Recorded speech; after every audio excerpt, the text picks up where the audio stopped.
Today I'm going to tell you about the difference between an iPhone and an Android. So you won't have to spend the money without knowing what you're actually getting. I've personally owned both an iPhone and an Android, and I have taken some of my own experience into the equation. And I have done my own research as well. Here are the main differences. iPhone is a more simple display and easier interface. However, if you are looking for a phone that can customize and have fun with, Android is the way to go. One distance difference that I found frustrating with iPhone is that there is not back button.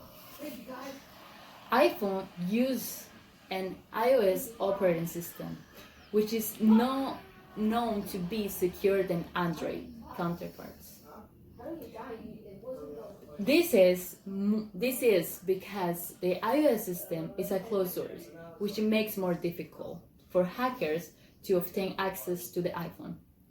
The Android system is the opposite. It's an open source, which means it's more easier for hackers to get into the system. A major difference between the iPhone and Android is that the iPhone camera has a better resolution and does not produce grainy picture. The iPhone offers better lighting conditions than Android's. I know from experience that nothing beats the iPhone camera, and if you don't want to go buy another device, then you might consider the iPhone. iPhone has always been more costly than Android phones. The reason why it's more money is because iPhones are considered a luxury item. Android can also cost a lot of money, but they have other low-cost options in the Android market. Now we're going to discuss what are the research suggests about these two phones markets. In North America, iPhone owns most of the phone market by a small amount. However, globally Android phones are used more. The research suggests that it's due to the lower cost of Android phones. Now let's talk about the storage.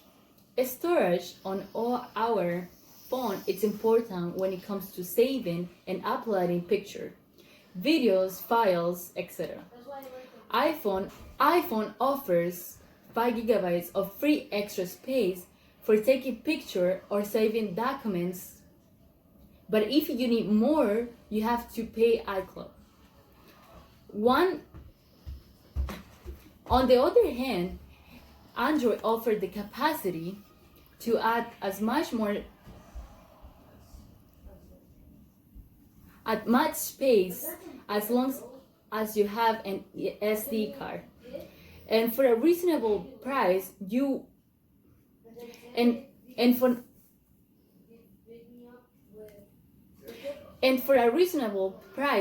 will never need to add storage again. I personally have found very frustrating when my phone will constantly run out of space. When I was about to take a picture, and I'm sure many of you have felt that too. The last and the final difference I'm going to discuss is the battery capacity. When it comes to battery life, the iPhone, unfortunately, it's weaker compared to an Android phone.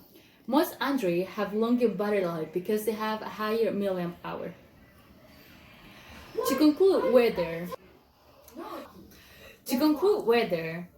you're looking for a phone that takes security seriously, has a superior picture quality, has unlimited space, or is a cheaper option, you ultimately have to decide which is more important to you. I feel that both options will be an appropriate choice depending on your need. Today, hopefully, you have learned the difference between an iPhone and an Android in order to make your phone purchase easier.